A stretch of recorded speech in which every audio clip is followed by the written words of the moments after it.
जय श्री कृष्णा। आप सबों का स्वागत है हमारे अविरल भागवत भक्ति पर, जहाँ हर शब्द में भक्ति और हर कथा में भगवान का दर्शन होता है। तो सुनते हैं आज की दिव्य कथा। श्रीमद् भागवत महापुराण के तृतीय स्कंद के 17वें अध्याय में लिखा है, हिरण्यकशिपु और हिरण्याक्ष का जन्म तथा हिरण्याक्ष की दिग्विजय कथा। श्री मैत्रेय जी ने कहा, विदुर जी, जब देवताओं को अंधकार के कारण का पता चला तो उनकी सारी शंका मिट गई और सभी देवता स्वर्गलोक को लौट आए। इधर दिति को अपने पति के कथनानुसार पुत्रों की ओर से उपद्रवादि की आशंका बनी रहती थी, इसलिए जब पूरे 100 वर्ष बीत गए तब उस साध्वी ने 2 यमज जुड़वे पुत्र उत्पन्न किए। उनके जन्म लेते समय स्वर्ग, पृथ्वी और अंतरिक्ष में अनेकों उत्पात होने लगे, जिनसे लोग अत्यंत भयभीत हो गए। जहाँ तहाँ पृथ्वी और पर्वत कांपने लगे, सब दिशाओं में दाह होने लगा, जगह जगह उल्कापात होने लगा, बिजलियां गिरने लगी और आकाश में अनिष्ट सूचक धूमकेतु दिखाई देने लगे। बार बार साय साय करती और बड़े बड़े वृक्षों को उखाड़ती हुई बड़ी विकट और असहज वायु चलने लगी। उस समय आंधी उनकी सेना और उड़ती हुई धूल ध्वजा के समान जान पड़ती थी। बिजली जोर जोर से चमककर मानो खिलखिला रही थी। घटाओं ऐसा सघन रूप धारण किया कि सूर्य, चंद्र आदि ग्रहों के लुप्त हो जाने से आकाश में गहरा अंधेरा छा गया। उस समय कहीं कुछ भी दिखाई न देता था। समुद्र दुखी मनुष्य की भांति कोलाहल करने लगा। उसमें ऊंची ऊंची तरंगे उठने लगी और उसके भीतर रहने वाले जीवों में बड़ी हलचल मच गई। नदियों तथा अन्य जलाशयों में बड़ी खलबली मच गई और उनके कमल सूख गए। सूर्य और चंद्रमा बार बार ग्रसे जाने लगे तथा उनके चारों ओर अमंगल सूचक मंडल बैठने लगे।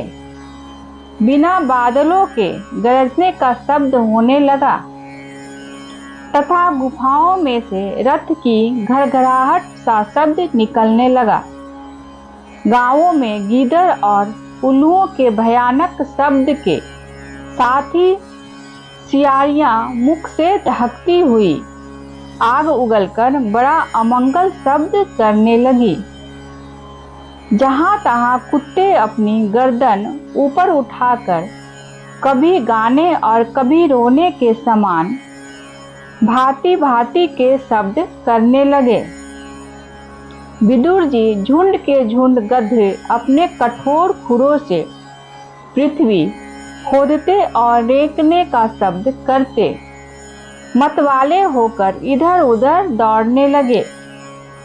पक्षी गधों के शब्द से डरकर रोते चिल्लाते अपने घोंसलों से उड़ने लगे। अपनी खिड़कों में बंधे हुए और वन में चरते हुए गाय, बैल आदि पशु डर के मारे मल मूत्र त्यागने लगे। गौएं ऐसी डर गई कि दूहने पर उनके थनों से खून निकलने लगा। बादल पीव की वर्षा करने लगे। देव मूर्तियों की आंखों से आंसू बहने लगे और आंधी के बिना ही वृक्ष उखड़ उखड़ कर गिरने लगे। शनि, राहु आदि क्रूर ग्रह प्रबल होकर चंद्र, बृहस्पति और सौम्य ग्रहों तथा बहुत से नक्षत्रों को लांघकर वक्र गति से चलने लगे तथा आपस में युद्ध करने लगे। ऐसे ही और भी अनेकों भयंकर उत्पात देखकर सनकादिक के सिवा और सब जीव भयभीत हो गए तथा उन उत्पातों का मर्म न जानने के कारण उन्होंने यही समझा कि अब संसार का प्रलय होने वाला है। वे दोनों आदि दैत्य जन्म के अनंतर शीघ्र ही अपने फौलाद के समान कठोर शरीर से बढ़कर महान पर्वतों के सदृश हो गए तथा उनका पूर्व पराक्रम भी प्रकट हो गया। वे इतने ऊंचे थे कि उनके स्वर्णमय मुकुटों का अग्रभाग स्वर्ग को स्पर्श करता था और उनके विशाल शरीरों से सारी दिशाएं आच्छादित हो जाती थी। उनकी भुजाओं में सोने के बाजूबंद चमचमा रहे थे। पृथ्वी पर जो वे एक एक कदम रखते थे उससे भूकंप होने लगता था और जब वे खड़े होते थे तब उनकी जगमगाती हुई चमकती करधनी से सुशोभित कमर अपने प्रकाश से सूर्यों को भी मात करती थी। वे दोनों यमक थे। प्रजापति कश्यप जी ने उनका नामकरण किया। उनमें से जो उनके वीर्य से दिति के गर्भ में पहले स्थापित हुआ था उसका नाम हिरण्यकशिपु रखा और जो दिति के उदर से पहले निकला वह हिरण्याक्ष के नाम से विख्यात हुआ। हिरण्यकशिपु ब्रह्मा जी के वर से मृत्यु भय से मुक्त हो जाने के कारण बड़ा उद्यत हो गया था। उसने अपनी भुजाओं के बल से लोकपाल के सहित तीनों लोकों को अपने वश में कर लिया। वह अपने छोटे भाई हिरण्याक्ष को बहुत चाहता था और वह भी सदा अपने बड़े भाई का प्रिय कार्य करता रहता था। एक दिन वह हिरण्याक्ष हाथ में गदा लिए युद्ध का अवसर ढूंढता हुआ स्वर्ग लोक में जा पहुंचा। उसका वेग बड़ा असहल था। उसके पैरों में सोने के नुपुरों की झनकार हो रही थी।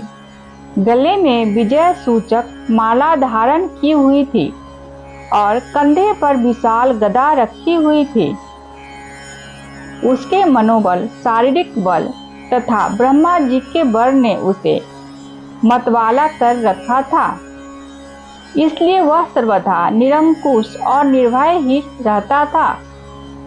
उसे देखकर देवता लोग डर के मारे वैसे ही जहां तहां छिप गए, जैसे गरुड़ के डर से सांप छिप जाते हैं। जब दैत्यराज हिरण्याक्ष ने देखा कि मेरे तेज के सामने बड़े बड़े गर्वीले इंद्रादि देवता भी छिप गए हैं, तब उन्हें अपने सामने न देखकर वह बार बार भयंकर गर्जना करने लगा।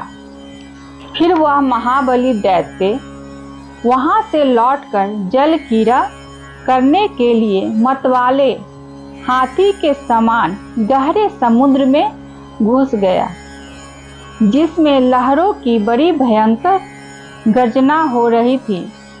ज्यों ही उसने समुद्र में पैर रखा कि डर के मारे वरुण के सैनिक जलचर जीव हकबका गए और किसी प्रकार की छेड़छाड़ न करने पर भी वे उसकी धाक से ही घबराकर बहुत दूर भाग गए।